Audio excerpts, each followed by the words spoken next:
I think what I've learned about you know what?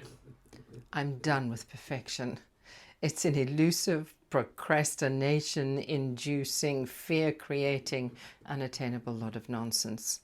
I run experiments now because experiments can't fail, they can only teach. So, welcome. Let's hang out together for a little while and talk about a new arsenal that I have for us as we are stepping into our next glorious act. And today we're talking about a certain kind of freedom, a freedom from the self-imposed tyranny of setting a goal and having a singular purpose, and it becomes like blinkers and little opportunities come and whisper and new ways of being, but no, we swat it away and we just singularly focused on our goals. So I mean, it doesn't mean that you can't achieve this way, but it means that there's a beginning and success lies in the future. And it means that we're not open possibly to all sorts of exciting adventures and little meanders and things that can happen along the way. So hang out with me for a while. I've got some examples to share with you. Oh, that's too strong. I've just finished reading this beautiful book, Anne-Laure Cunff, Tiny Experiments, and she's really speaking so much into what I've been doing over the last few months. Anne-Laure Cunff encourages us to run very small experiments and build our confidence and iterate. You know, you run an experiment and it's like a loop. You close the loop and then you decide, are you going to pursue it? Are you going to stop it?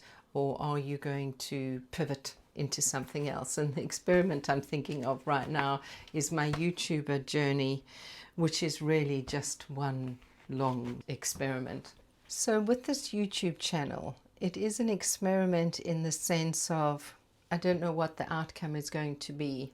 100 videos will probably, if I'm doing a video every second week, will take 4 years. And who knows what can happen? Who knows the doors that can open? Cunff suggests in her book that, and it's quite a sensible practice. When you've concluded an experiment, you look at, you just very simply get sort of very mindful about how it's gone. And you have a positive, you have a plus and a minus, a positive and a negative, and a next step. So this experiment is running for me for 4 years. So there is no, you know, I haven't closed the loop on it yet, and I haven't decided to pause it, to stop it. But what I can say so far in terms of reflecting on the experiment is I have learned a lot about technology. I've learned a little bit about filming. I've learned a fair amount about editing. I've learned about how the YouTube system works. I have met in this community the most glorious people. The comments have been unbelievable. Given the material that I cover, I'm on a journey of accelerated transformation because each video is like an experiment in terms of what the learning brings into my life and how I metabolize it. The downside is there's been that sort of creative friction, the fear, the doubt, the angst, the risk of putting yourself out there, which is again just something to overcome. So it's not really stopping me at this stage. My next steps, just keep going, keep getting better. But what's so exciting is who knows what's going to come my way in the next 4 years. Who knows? Who knows what possibilities this will unlock in my life? Already, I just feel like a completely different person. And who knows what the future holds?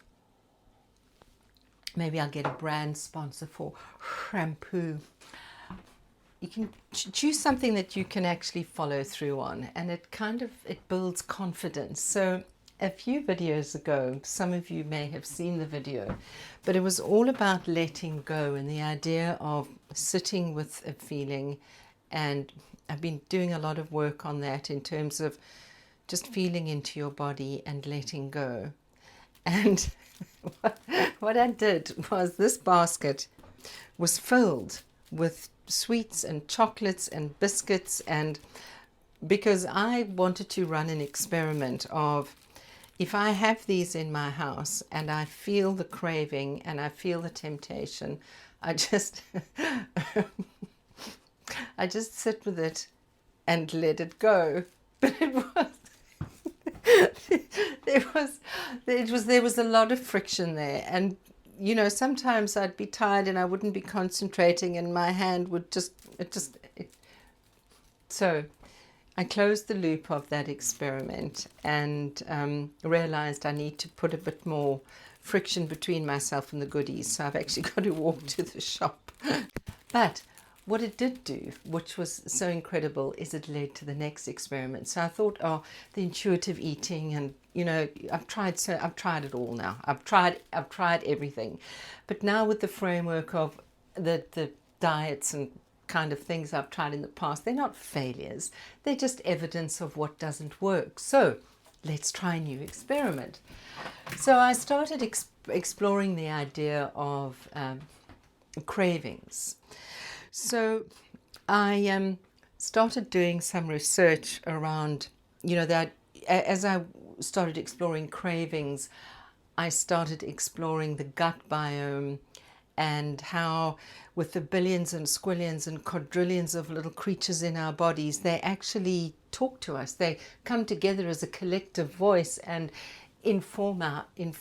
drive us into a certain way of action so that they can nourish themselves. So you want to be having good little creatures in your... Anyway, this isn't a lesson on nutrition. Let me just not...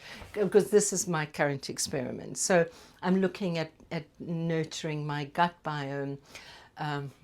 I have started cultivating kefir. I've got these little granules that I put milk in, and then the sort of 24 hours later, I've got this lovely probiotic, I think it's called. I take a sauerkraut with a meal, and so I'm just trying to feed these little creatures, and then I'm open to learning and seeing what else comes my way. But the point is, it all started with an experiment, and the idea of this food basket full of chocolates, it was not a failure. It was a data point. So there is no failure, there's only data. And the current experiments I'm running, I've got them on timelines and I monitor them and I see how I'm feeling. So it also makes you quite mindful and quite present, and it builds confidence because there is a sense of achievement. So what experiment do you feel that you would like to run? What little thing? What little... Maybe you're thinking of starting a business. What experiment, what small little experiment could you run to just sample that, to see if that's something that you would want to try? What do you think so far? It's pretty exciting stuff, isn't it? I've found it very, very liberating, and it certainly can help us to step into our next glorious act. One small little step at a time. I think another wonderful thing I've learned about running these experiments is they are a good way to engender good habits. It gives you momentum because you start small and you don't need great courage and it helps you, you know, there's no resistance in it. I'm just gonna try an experiment, see what happens. I just want to see what happens. So it sort of takes that edge of achievement and outcome off, and you just step into it with the idea of curiosity. And I've been interested to note in my life how good habits have sneaked in, and the experiments that I want to continue running are particularly the ones with regards to my health. I'm feeling the difference. I'm feeling well. I'm feeling sharper. I'm feeling clearer. My sleep is unbelievable. And slowly, I'm growing those little bugs in my tummy, in my gut, and I'm noticing that I have less cravings. So for sugar and junk and carbs and jazz. But I really do encourage you to try a little experiment or two and let me know in the comments what it is that you've decided to do. I'd be very interested to dialogue with you on that. Oh, such a glorious, moody, sort of misty, windy, wonderful afternoon. Gosh, I do live in a beautiful place. It's very easy to be filled with gratitude when you live amidst such splendor. So remember, there is no failure. There's only data. There's only learning. Now that's freedom.